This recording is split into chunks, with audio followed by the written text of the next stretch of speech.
Very very good evening all my friends. I Rohit Keswania मैं अपने YouTube channel पर आप सभी का हार्दिक स्वागत करता हूं। जैसा आप यहां स्लाइड पर देख रहे हैं, आज हमारा जो लेक्चर है मॉलिक्यूलर बेसिस ऑफ इनहेरिटेंस। इसमें आज का जो लेक्चर है हमारा थर्ड लेक्चर है। इसमें हम properties of genetic material DNA versus RNA के बारे में पढ़ेंगे और साथ में हम इसके कुछ एमसीक्यू प्रैक्टिस भी करेंगे। इसके दो लेक्चर ऑलरेडी मैं पहले ही बना चुका हूं, जो कि आपको यहाँ डिस्क्रिप्शन के अंदर आपको देखने को मिल जाएगा। तो चलिए स्टार्ट करते हैं यहाँ पर अपने लेक्चर को। तो आप यहाँ देख रहे होंगे प्रॉपर्टीज ऑफ जेनेटिक मटेरियल। तो यह जेनेटिक मटेरियल के पास ये कुछ प्रॉपर्टीज होनी चाहिए। First, ability to generate its replica, मतलब अपनी खुद की कॉपी बना सके। नंबर दूसरा, केमिकल एंड स्ट्रक्चरल स्टेबिलिटी होनी चाहिए, मतलब कोई भी केमिकल या फिर स्ट्रक्चरली डैमेज वहां पर होना नहीं चाहिए। Number third, provide the mutations that are required for the evolution, उतना ही यहाँ पर म्यूटेशन होना चाहिए कि उससे नए स्पीसीज क्या हो सके, बन सके। ऐसा नहीं कि कुछ और ही वहां पर क्या है कैरेक्टर्स देखने को मिल जाए। इसके अलावा मेंडेलियन कैरेक्टर को क्या करता हो, एक्सप्रेस करता हो।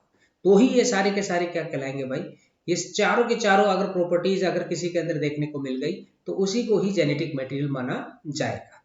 अब बात यह है कि जो रीजंस हैं for the stability of DNA और reasons for mutability of RNA, इसमें क्या डिफरेंस है ये आपको मैं बता देता हूँ। पहली बात, डीएनए क्या होते हैं, लेस रिएक्टिव होते हैं। ऐसा क्यों? इसलिए क्योंकि एक तो ये डबल स्टैंडर्ड है, दूसरा इनके पास थाइमीन पाया जाता है। कौन सा नाइट्रोजनस बेस मिलता है इनके पास, थाइमीन। इसलिए क्या होते हैं, ये लेस रिएक्टिव होते हैं। इसके अलावा जो शुगर होती है पेंटोज शुगर, आप अगर इस तरीके से पेंटोज शुगर देखें, ये पेंटोज शुगर है, तो ये सेकंड कार्बन पर यहां पर आपको क्या देखने को मिलेगा, हाइड्रोजन देखने को मिलेगा। इट मींस यहां पर OH आपको देखने को नहीं मिलेगा। वहीं अगर मैं आरएनए की बात करता हूं तो ये सिंगल स्टैंडर्ड होते हैं और यहाँ पर यूरेसिल क्या है आपको देखने को मिलेगा और सेकंड कार्बन पर OH ग्रुप अटैच होता है। अगर मैं इस तरीके से ये शुगर बनाऊं तो ये पेंटोज शुगर है, तो इसके सेकंड कार्बन पे, क्योंकि ये पहला कार्बन है, यहाँ ये पहला कार्बन, तो ये दूसरा कार्बन, इस दूसरे कार्बन पर नीचे क्या मिलेगा आपको, OH ग्रुप क्या है देखने को मिलेगा। तो ये बताते हैं कि डीएनए किस प्रकार से लेस रिएक्टिव है और आरएनए किस प्रकार से हाईली रिएक्टिव है। तो ये मतलब आपको डिफरेंसेस क्या है आपको पता होना चाहिए। तो ये मैंने अपने नोट्स में बना रखे थे, जो नोट्स ऑलरेडी मैंने बना रखे हैं मैं उनमें आपको बता देता हूँ। 4 फीचर्स मैंने आपको यहाँ दिखा रखे हैं। Good material, good genetic material, मतलब एक तो केमिकली और स्ट्रक्चरली क्या होना चाहिए, स्टेबल। दूसरा, अपनी खुद की रेप्लिका बना सके, अपनी खुद की कॉपी बना सके। तीसरा, स्लो म्यूटेशन आपको वहां पर देखने को मिले। और चौथा, मेंडेलियन पैटर्न को क्या करे, एक्सप्रेस करे। तो ही उसको क्या माना जाएगा, जेनेटिक मटेरियल माना जाएगा। कैसा मटेरियल, गुड जेनेटिक मटेरियल क्या है आपको देखने को मिलेगा।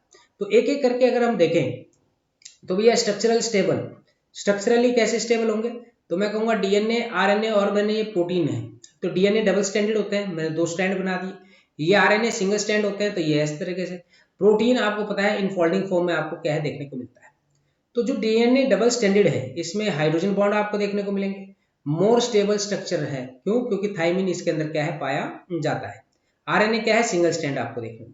प्रोटीन का जो स्ट्रक्चर है इजीली क्या हो जाता है, डीनेचर हो जाता है हाई टेम्परेचर और हाई पीएच के, मतलब अगर पीएच चेंज करते हैं या टेम्परेचर चेंज करते हैं तो प्रोटीन डीनेचर हो जाता है। तो ये क्या होता है, हाईली अनस्टेबल, मतलब स्ट्रक्चरली क्या है ये अनस्टेबल रहते हैं।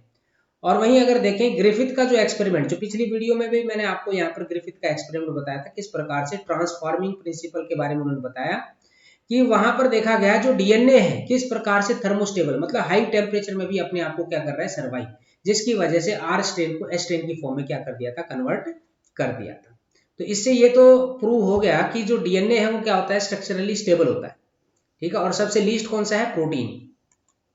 सेकंड, अगर देखें केमिकल स्टेबिलिटी की अगर मैं बात करता हूं तो ये डीएनए कभी भी कैटेलिस्ट के रूप में काम नहीं करते, लेकिन आरएनए क्या है, कुछ आरएनए ऐसे जो कैटेलिस्ट के रूप में काम करते हैं, जैसे कि राइबोजाइम 23SR आरएनए के नाम से जानते हैं। प्रोटीन में क्या होते हैं, एंजाइम्स ज्यादातर प्रोटीनेशियस होते हैं। एंजाइम सारे के सारे मोस्टली क्या मिलेंगे आपको, प्रोटीनेशियस। इसलिए प्रोटीन क्या होते हैं, रिएक्टिव होते हैं, तो इसलिए ये कैटेलिस्ट के रूप में क्या करते हैं, ये काम करते हैं। वहीं डीएनए की बात करें, ये कभी कैटेलिस्ट के रूप में काम नहीं करेंगे। और सेकंड हाइड्रोजन पे क्या देखने को मिलेगा, सेकंड मतलब कार्बन के साथ हाइड्रोजन ग्रुप क्या होता है, अटैच होता है, वहां OH ग्रुप आपको देखने को नहीं मिलेगा। डीएनए में थाइमिन होता है, तो इसलिए स्टेबिलिटी भी क्या होती है इसकी ज्यादा होती है। आरएनए में अगर देखें तो OH ग्रुप, ये अभी थोड़ी देर पहले मैंने बताया। राइबो शुगर में क्या होता है, सेकंड अगर मान लो ये स्ट्रक्चर ऐसे ड्रॉ करें ना, तो इसमें सेकंड कार्बन पर, ये सेकंड कार्बन है यहाँ पर, तो नीचे आपको OH ग्रुप देखने को मिलेगा आरएनए के अंदर। लेकिन अगर डीएनए होगा तो वहां पे केवल H ही आपको देखने को मिलता है। इनमें यूरेसिल पाया जाता है, जो कि लगातार क्या है, इजीली क्या करता रहता है, म्यूटेट होता रहता है। तो डीएनए कैसे होते हैं भाई, केमिकली लेस रिएक्टिव। यहां से ये पता चल गया कि डीएनए क्या होते हैं, लेस केमिकली रिएक्टिव भी होते हैं। तो यहां से किसने जीता भाई, डीएनए, आरएनए या प्रोटीन? तो हम कहेंगे डीएनए ने यहाँ पर अपनी बाजी मार ली। नेक्स्ट आता है हमारे पास यहाँ पर कि कौन जेनेटिक मटेरियल, किसको हम कहेंगे गुड जेनेटिक मटेरियल? तो हम कहेंगे जिसके अंदर स्लो म्यूटेशन देखने को मिले। तो आप सभी बच्चे जानते भी हैं डीएनए के अंदर क्या होता है, म्यूटेशन स्लो होती है, क्योंकि यहाँ पर क्या होता है, वेरिएशंस आपको देखने को मिल जाते हैं। वही मैं आरएनए की बात करूं तो म्यूटेशन आपको बहुत ज्यादा देखने को मिलेगी। क्यों मिलती है? क्योंकि लगातार अपने आप को क्या कर लेते हैं, मल्टीप्लाई करते हैं, म्यूटेट कर लेते हैं as comparison to the DNA. अगर आपने देखा हो कोरोना वायरस के अंदर भी क्या था, आरएनए ही था, और आरएनए में क्या था, यूरेसिल था। अब वो लगातार अपने क्या थे, स्ट्रक्चर को चेंज कर रहे थे। अब जब लगातार स्ट्रक्चर चेंज होता जा रहा था तो इस वजह से बहुत तेजी से क्या था, वो फैल रहा था। तो हम कह सकते हैं म्यूटेशन आरएनए के अंदर ज्यादा देखने को मिलती है, डीएनए के अंदर बहुत कम क्या है आपको देखने को मिलती है। और डीएनए के अंदर देखी भी जाए तो उसको क्या किया जा सकता है, रिपेयर किया जा सकता है, लेकिन आरएनए के अंदर रिपेयरिंग करना पॉसिबल नहीं है। तो इसीलिए यहाँ पर भी डीएनए क्या होगा, भी जीत गया। प्रोटीन में तो ऐसा होता नहीं है ना। अब अपनी खुद की कॉपी भी बनानी आनी चाहिए भाई। तो देखो डीएनए भी क्या है, न्यूक्लियोटाइड का बना हुआ है, और ये रेप्लिकेट कर सकते हैं कॉम्प्लीमेंट्री बेस पेयरिंग के। और आरएनए के पास भी न्यूक्लियोटाइड है, ये भी अपने आप को क्या कर सकते हैं भाई, सिमिलर रेप्लिकेशन पॉसिबल आपको देखने को मिलेगा आरएनए के अंदर। तो हम कह सकते हैं कि डीएनए और आरएनए क्या कर सकते हैं, अपनी रेप्लिकेटिंग कॉपीज बना सकते हैं, लेकिन प्रोटीन नहीं बना सकते। ठीक है, प्रोटीन अपनी रेप्लिकेटिंग कॉपीज नहीं बना सकते। डीएनए और आरएनए के पास ऐसा संभव है। और किस प्रिंसिपल के आधार पर? तो आप कहेंगे कॉम्प्लीमेंट्री बेस पेयरिंग के आधार पर क्या करते हैं, अपनी मल्टीपल कॉपीज बनाते हैं। नंबर 4 देखें तो मैंने आपको बताया था कि भाई देखो जेनेटिक मटेरियल अच्छा इसे उसे ही कहेंगे जो मेंडेलियन पैटर्न को भी क्या करता हो, फॉलो करता हो। अब आप देखें डीएनए से क्या बनता है, आरएनए। डीएनए से आरएनए बनना क्या कहलाएगा, ट्रांसक्रिप्शन कहलाएगा। और आरएनए से क्या बनता है, प्रोटीन, जिसको ट्रांसलेशन कहा जाता है। और प्रोटीन फिर अपने आप को क्या करता है, एक्सप्रेस भी करता है। तो आरएनए यहाँ पर डायरेक्टली क्या है, इन्वॉल्व है एक्सप्रेशन ऑफ कैरेक्टर्स के लिए। और यहाँ मैं बता दूं कि जो for expression of trait RNA को सबसे बेस्ट माना गया है, क्योंकि बिना आरएनए के प्रोटीन नहीं बन सकता है ना, बिना आरएनए के प्रोटीन्स नहीं बन सकता। तो पूरी कंप्लीट डिस्कशन के आधार पर अगर देखा जाए तो डीएनए और आरएनए जेनेटिक मटेरियल कहलाते हैं। ठीक है, दोनों के दोनों जेनेटिक मटेरियल के तरीके से क्या करते हैं, अपना फंक्शन परफॉर्म करते हैं। लेकिन डीएनए थोड़ा सा ज्यादा क्या है, स्टेबल होता है। क्यों? क्योंकि इसके पास थाइमिन पाया जाता है ना, थाइमिन की वजह से स्टेबिलिटी इसकी क्या हो जाती है, ज्यादा हो जाती है। दूसरा, ट्रांसफॉर्मेशन ऑफ जेनेटिक इंफॉर्मेशन। तो अगर मैं कहूं कि जेनेटिक इंफॉर्मेशन को ट्रांसफर करना है तो कौन सबसे बेस्ट रहेगा, तो आरएनए क्या रहेगा यहाँ पर बेस्ट रहेगा। ये दो क्वेश्चंस क्या हैं, आपके एग्जाम के अंदर बन सकते हैं, इनको भी अच्छे तरीके से याद कर लीजिएगा। तो अब देखते हैं हम यहाँ पर, ये कुछ पॉइंट्स हैं जो मैं आपको इंपॉर्टेंट पॉइंट्स याद करना है। आरएनए क्या होते हैं, अनस्टेबल होते हैं, क्योंकि आरएनए वायरस जैसे कि QB bacteriophage, tobacco mosaic virus, ये ना म्यूटेट होते रहते हैं, बहुत तेजी से अपनी क्या है, कॉपी बना लेते हैं। और वहीं डीएनए स्ट्रैंड की बात करें तो ये कैसे होते हैं, कॉम्प्लीमेंट्री होते हैं। कॉम्प्लीमेंट्री क्यों बोला मैंने, क्योंकि दो स्ट्रैंड आपको देखने को मिलते हैं, एक तो आपको 3' to 5' और दूसरा 5' to 3'। और जैसे एडिनिन है तो एडिनिन किसके साथ, थाइमिन के साथ अपनी कॉम्प्लीमेंट्री बेस पेयरिंग करते हैं। और वहीं साइटोसिन किसके साथ करेंगे, तो आप कहेंगे ग्वानिन के साथ करेंगे। वहीं अगर देखा जाए तो ग्रिफिथ के एक्सपेरिमेंट के आधार पर अगर हम बात करें तो डीएनए क्या नहीं हुआ था, डीनेचर नहीं हुआ। जब डीएनए डीनेचर नहीं हुआ तो उसने क्या किया था, इजीली आर स्ट्रेन को एस स्ट्रेन की फॉर्म में कन्वर्ट कर दिया था, है ना। म्यूकोपॉलीसैकेराइड की लेयर क्या कर दी थी, वहां पर उसने बना दी थी। तो इसलिए कहा जाता है कि जो जेनेटिक मटेरियल है लंबे समय तक अगर स्टेबल अगर कोई रह सकता है तो वो है डीएनए। और वहीं अगर मैं कहूं कि ट्रांसमिशन ऑफ जेनेटिक इंफॉर्मेशन की अगर मैं बात करता हूं तो आरएनए क्या है, सबसे बेस्ट रहता है। तो आरएनए क्या कर सकते हैं, डायरेक्टली कोड कर सकते हैं, प्रोटीन सिंथेसिस कर सकते हैं, लेकिन ऐसा डीएनए तो कर नहीं सकता। डीएनए डिपेंडेंट होता है किसके ऊपर, आरएनए के ऊपर, क्योंकि डीएनए से ही आरएनए बनेगा और आरएनए के बाद क्या बनेगा, प्रोटीन की फॉर्मेशन आपको देखने को मिलती है। एक तो ये चीज आपको याद कर लें। अब थोड़ा सा ये स्ट्रक्चर देखिएगा, ये मैंने आपको बैक्टीरियोफाज का स्ट्रक्चर दिखाया है ना। कैप्सिड हेड है, न्यूक्लिक एसिड इसके अंदर आपको मिलेगा डीएनए, ये नीचे वाले रीजन को कॉलर कहते हैं, ये सीथ, ये बेस प्लेट होती है, ये स्पाइक्स होते हैं नीचे, है ना, जो क्या करते हैं बैक्टीरिया की जो आउटर मोस्ट लेयर उसको क्या करते हैं, रप्चर करने का काम करते हैं, और ये टेल फाइल। तो ये बैक्टीरियोफाज का स्ट्रक्चर देख लीजिएगा। ऐसे ही एक और वायरस है, टोबैको मोजैक वायरस, आपको यहाँ देखने को मिल जाएगा। ये बहुत सारे छोटे छोटे कैप्सोमियर हैं, ठीक है। ये एक को क्या बोलेंगे हम, कैप्सिड, और बहुत सारे सारों को क्या बोलते हैं, कैप्सोमियर। और इसके अंदर आपको सिंगल स्टैंडर्ड आरएनए क्या है आपको देखने को मिलेगा। कैसा सिंगल स्टैंडर्ड आरएनए क्या है आपको यहाँ पर देखने को मिलता है। ये वायरस के स्ट्रक्चर्स है दोनों के दोनों, ध्यान रखना इस चीज का, क्यों भी बैक्टीरियोफाज और यहाँ पे टोबैको मोजैक वायरस। मैंने क्यों दिखाया ये दोनों के दोनों पिक्चर, इसलिए क्योंकि ये म्यूटेट होते हैं बहुत तेजी से म्यूटेट होते हैं। और ये भी आपको मैं बता देता हूँ, मल्टीपल कॉपीज बहुत तेजी से क्या करते हैं, बनाते हैं। ये बनाएंगे कब, जब किसी दूसरे होस्ट ऑर्गेनिज्म के अंदर क्या करते हैं, एंटर करते हैं, तब। ये ध्यान रखना है आपको। अगला आपको याद रखना है यहाँ पर आरएनए वर्ल्ड के बारे में।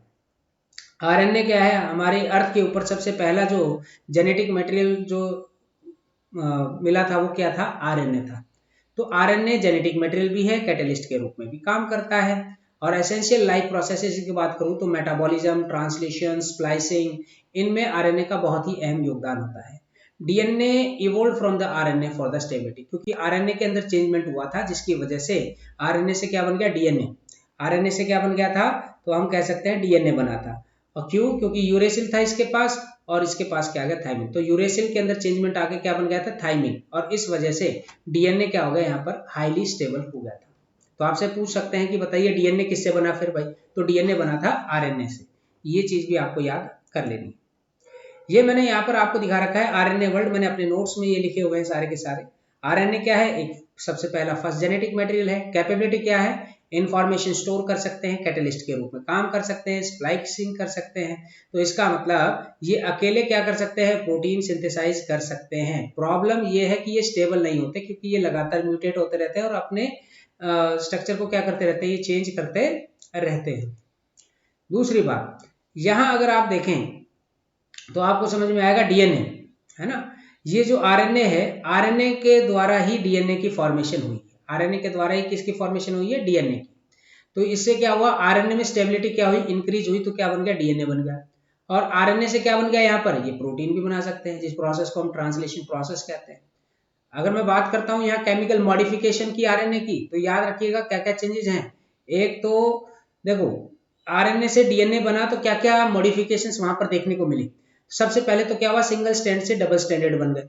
दूसरा, राइबोज मॉडिफाई हो गए, क्या बन गया, डीऑक्सी राइबोज। और वहीं तीसरा, यूरेसिल किस में कन्वर्ट हो गया था, थाइमिन की फॉर्म में कन्वर्ट हो गया था।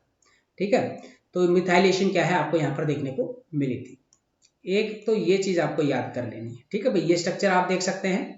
देखो आरएनए से पहले आरएनए ही बना, और फिर आरएनए से क्या बना, प्रोटीन। ये आरएनए वर्ल्ड की बात बता रहे हैं, क्योंकि सबसे पहले हमारी अर्थ के ऊपर कौन सा जेनेटिक मेटेरियल पाया जाता था, आरएनए। आरएनए से आरएनए बना और आरएनए से फिर प्रोटीन। सेंट्रल डॉगमा की अगर बात करते हैं तो डीएनए, डीएनए से क्या बनता है, आरएनए बनता है। डीएनए से क्या बनेगा, आरएनए, और आरएनए से क्या बनेगा, प्रोटीन। डीएनए की रेप्लिकेशन, देखो डीएनए से डीएनए बनना रेप्लिकेशन कहलाएगा, डीएनए से आरएनए बनना तो क्या कहेंगे, ट्रांसक्रिप्शन। और वहीं आरएनए से प्रोटीन बनना तो क्या कहलाएगा, ट्रांसलेशन कहलाएगा। और आप सभी कमेंट बॉक्स में लिख के मुझे बताइएगा कि अगर आरएनए से डीएनए बनाना हो, आरएनए से डीएनए बनाना हो तो उस प्रोसेस को क्या कहा जाएगा, और कौन से महान वैज्ञानिक थे जिन्होंने वो प्रोसेस बताया। तो देखते हैं भाई आप लोगों में से कौन इसका सही जवाब देता है। चलो आज के मल्टीपल चॉइस क्वेश्चन देख लेते हैं हम यहाँ पर। In which of the following RNA acts as a genetic material, आपको बताना है कि इनमें से कौन सा आरएनए है, मतलब कौन से वायरस के अंदर RNA as a genetic material आपको देखने को मिलेगा। टोबैको मोजैक वायरस, या क्यूबी बैक्टीरियोफाज, या फिर बोथ ए एंड बी। तो आपका आंसर क्या हो जाएगा यहाँ पर, बोथ ए एंड बी। वैसे तो ऑल ऑफ दी अबव भी हम क्या कर सकते हैं, यहाँ पर आंसर लगा सकते हैं। Question number 24, why is DNA better genetic material than the RNA. आपको ये बताना है कि डीएनए को आरएनए से बेटर क्यों माना गया भाई जेनेटिक मटेरियल। क्योंकि ये लेस रिएक्टिव होते हैं, बिल्कुल सही। स्ट्रक्चरली स्टेबल होते हैं, बिल्कुल सही। ये डिग्रेड नहीं होते इजीली, ये बात भी बिल्कुल सही। तो आंसर क्या हो जाएगा हमारे पास, डी ऑप्शन क्या हो जाएगा हमारे पास यहाँ पर करेक्ट आंसर हो जाएगा। Question number 25, the protein synthesising machinery revolves around. जो प्रोटीन सिंथेसाइजिंग जो मशीनरी है वो किसके चारों तरफ आपको देखने को मिलेगी? तो मैंने अभी आपको बताया था बिना आरएनए के क्या नहीं बन सकता, प्रोटीन नहीं बन सकता। तो आंसर क्या हो जाएगा यहाँ पर, आरएनए। क्योंकि अगर आरएनए होगा तो ही प्रोटीन बनेगा। अगर मान लो आपके पास डीएनए है, आपके पास क्या है, डीएनए है, और आप चाहते हैं प्रोटीन बनाना है, मुझे क्या बनाना है, प्रोटीन बनाना है, तो ये नहीं बन सकता। क्यों नहीं बन सकता? क्योंकि डीएनए से क्या बनेगा, पहले आरएनए बनेगा सिंगल स्टैंडर्ड, और सिंगल स्टैंडर्ड से ही क्या फिर क्या होगा, यहाँ पर प्रोटीन की फॉर्मेशन आपको देखने को मिलेगी। इट मींस डीएनए से आरएनए, आरएनए से प्रोटीन बनता है। इसी प्रोसेस को सेंट्रल डोग्मा कहा जाता है। ठीक है, जो आज मैंने जो क्वेश्चन पूछा है उसको कमेंट बॉक्स में जरूर लिखें, और आप सभी की कैसी तैयारी चल रही है वो भी जरूर बताएं। आपको अगर ये इन्फॉर्मेटिव वीडियो अच्छी लगी हो तो लाइक, शेयर और सब्सक्राइब करना ना भूलें। जल्द ही आपसे मुलाकात होगी, तब तक के लिए धन्यवाद।